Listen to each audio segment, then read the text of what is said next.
Hello everyone, my name is Olivia Florence, and today I'm going to be presenting to you my demonstration speech on how to take care of a cat. Do you love cats? Are you thinking about getting a cat but have no idea how to take care of one? Well, this speech is for you. In this speech, I'm going to show you the best way to take care of a cat, which includes three main points, which are food, water, and litter box. As for food, you have to feed your cat appropriate to their size and their age. For example, my cat is about 6.5 years old and she weighs about 7 pounds. So what I do is I take a can of cat food like this and I give her half a can in the morning and half a can at night.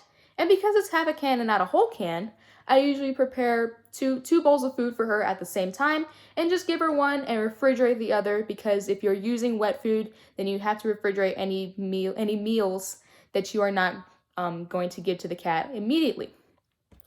As for wet food versus dry food, you should definitely go with wet food because it is more hydrating than dry food, and cats get a lot of their hydration from the food that they eat. So if you were to give them dry food, then it would quite literally dry the cat out. If you give them some dry food every now and then, like as a snack, then that's totally fine. I do that myself with my cat, but you should not use dry food for regular meals.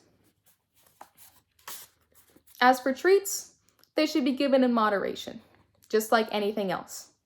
And dental treats can also help with calculus buildup because cats are prone to that. Our next point of feline caretaking is water. Just like all forms of life, cats need water to survive. It's important to keep them hydrated. They drink about 4 to 5 ounces of water every day, but they might drink more or less than that. They might drink more, especially if you live somewhere where there is extreme weather, such as extreme heat or extreme cold.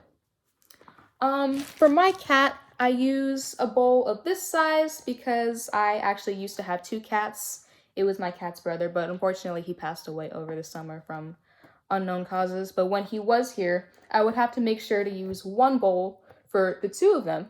But since it's just one cat now, I could probably use a bowl that's a lot smaller than this, and that would be enough for her. But it's better to give her more water than she needs than to not give her enough water. And as for washing the bowl, I usually wash my bowl once a week, but if something were to get into the bowl, then you'd have to dump out the water, wash the bowl, and then give the cat some clean, cold water. And our final point of cat caretaking is the litter box.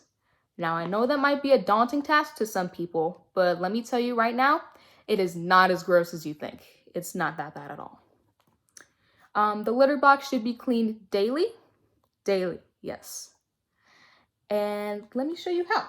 So all you really need is a paper bag, the litter box, and a litter scoop. So what you do is you take your litter scoop and you just scoop up the contents and you shake off the excess litter and you just put it right back into the bag. And once the litter box is empty, you redistribute the litter so that it's even all around. And then you just roll this up like this, maybe a little bit tighter. And then you just throw that away. As for litter, it's important to keep the amount of litter sufficient. I would suggest about 2 to 3 inches. If there's an insufficient amount of litter in the box, then that can lead to accidents and difficulty in cleaning the litter box. Accidents are bound to happen, so it's important to know how to clean one up. And it depends on what kind of accident it is. If it's urine, then you're gonna want to, if it's on carpet, sprinkle baking soda on the stain and let it sit for an hour and then vacuum it. But if it's on a hard surface, then I would suggest soaking it up with a paper towel and then disinfecting the surface. If it's feces, you'd want to take your litter scoop and scoop it back into the litter box and cover it up with the litter, and then just disinfect the surface and make sure there are no stains, especially if it's on carpet. And the final kind of accident is vomit or hairball. As many people know, cats are prone to hairballs, so it's bound to happen. If it's vomit or hairball, then you take disinfecting wipes like Clorox wipes, and you scoop it up and you use not a paper bag, but a plastic bag like this because the wipes can soak through a paper bag. And you just put the wipes in there and you disinfect it. But if there's a stain on like the carpet or whatever, then you're gonna want to use the vacuum. And if your cat constantly has accidents, then you're gonna want to take him or her to a vet. So in conclusion, the best way to take care of a cat is to focus on the food, the water, and the litter box. You focus on these 3 main points, your cat's going to be really happy and really healthy, and you're going to have a perfect relationship with your kitty cat, just like I do with mine right here. All right, thank you guys.